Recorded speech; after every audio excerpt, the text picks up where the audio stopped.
നമസ്കാരം, മലയാളി വാർത്തയിലേക്ക് സ്വാഗതം. സംസ്ഥാനത്ത് വീണ്ടും അമീബിക് മസ്തിഷ്ക ജ്വരം ബാധിച്ച് മരണം.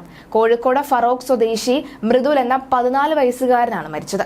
കോഴിക്കോട്ടെ സ്വകാര്യ ആശുപത്രിയിൽ ചികിത്സയിലായിരുന്നു. ജൂൺ 24-നായിരുന്നു കുട്ടിയെ രോഗലക്ഷണങ്ങളോടുകൂടി ആശുപത്രിയിൽ പ്രവേശിപ്പിച്ചത്.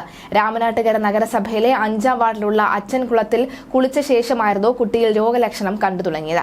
2 മാസത്തിനിടെ സംസ്ഥാനത്ത് അമീബിക് മസ്തിഷ്ക ജ്വരം ബാധിച്ച് മരിക്കുന്ന കുട്ടികളുടെ എണ്ണം 3-ആയി. നെഗ്ലേറിയ ഫൗലേറി എന്ന അമീബ വിഭാഗത്തിൽപ്പെട്ട രോഗാണു തലച്ചോറിനെ ബാധിക്കുമ്പോൾ ഉണ്ടാകുന്ന ഒരു രോഗലക്ഷണമാണ് അമീബിക് മെനിഞ്ചോ എൻസിഫൈറ്റിസ് അഥവാ അമീബിക് മസ്തിഷ്ക ജ്വരം എന്ന് പറയുന്നത്. കെട്ടിക്കിടക്കുന്ന വെള്ളത്തിൽ ജീവിക്കുന്ന അമീബ മൂക്കിലെ നേർത്ത തൊലിയിലൂടെ മനുഷ്യ ശരീരത്തിൽ കടക്കുകയും തലച്ചോറിനെ ഗുരുതരമായി ബാധിക്കുന്ന മസ്തിഷ്ക ജ്വരം ഉണ്ടാക്കുകയും ചെയ്യുന്നു എന്നാണ് ഈ ഒരു രോഗത്തിന്റെ ഒരു രീതി.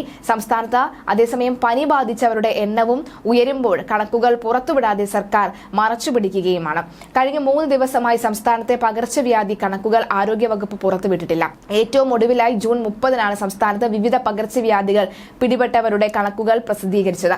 എല്ലാ ദിവസവും DHS വെബ്സൈറ്റിൽ രോഗബാധിതരുടെ വിവരങ്ങൾ പ്രസിദ്ധീകരിച്ചിരുന്നു. എന്നാൽ 3 ദിവസമായി വെബ്സൈറ്റിൽ അപ്ഡേഷൻ ഇല്ല. വെബ്സൈറ്റിന് സാങ്കേതിക തകരാറുമില്ല.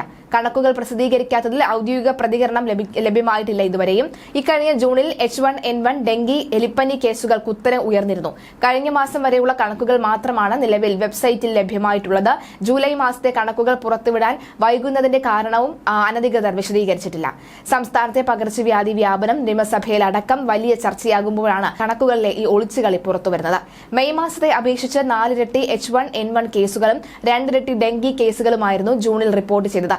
ജൂലൈയിൽ രോഗലക്ഷണങ്ങൾ കുത്തനെ ഉയരാൻ സാധ്യതയുണ്ടെന്നാണ് ആരോഗ്യ വകുപ്പിന്റെ തന്നെ വിലയിരുത്തൽ. ഇനി ഈ അമീബിക് ജ്വരവുമായി ബന്ധപ്പെട്ട റിപ്പോർട്ടുകളും പുറത്തുവരുന്നുണ്ട്. അതിന്റെ രോഗലക്ഷണങ്ങൾ എന്തൊക്കെയാണെന്ന് നോക്കാം. രോഗാണുബാധ ഉണ്ടായി 1 മുതൽ 9 ദിവസങ്ങളിലുള്ളിലാണ് രോഗലക്ഷണങ്ങൾ ഉണ്ടാകുന്നത്. തീവ്രമായ തലവേദന, പനി, ഓക്കാനം, ഛർദി, കഴുത്ത് തിരിക്കാൻ ബുദ്ധിമുട്ട് തുടങ്ങിയവയാണ് പ്രാഥമിക ലക്ഷണങ്ങൾ. പിന്നീട് ഗുരുതരാവസ്ഥയിൽ എത്തുമ്പോൾ ഈ അപസ്മാരം, ബോധക്ഷയം, ഓർമ്മക്കുറവ് തുടങ്ങിയ ലക്ഷണങ്ങളും ഉണ്ടാവുന്നു. നട്ടലിൽ നിന്ന് സ്രവം കുത്തിയെടുത്ത് പരിശോധിക്കുന്നത് വഴിയാണ് രോഗനിർണയം നടത്തുന്നത്.